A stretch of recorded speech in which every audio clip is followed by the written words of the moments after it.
Hi, I'm Tony Boshold, two-time North American ice fishing champion and gold medalist with Team USA. Are you coming to Lake of the Woods? You coming to my favorite spot, Riverbend Resort? Well, come with me. I have some tips for you. So a lot of people want to know how far or how long their leader should be from their swivel down to their clip.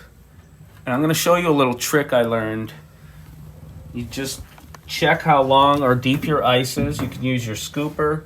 You want your leader to be longer than the ice is thick.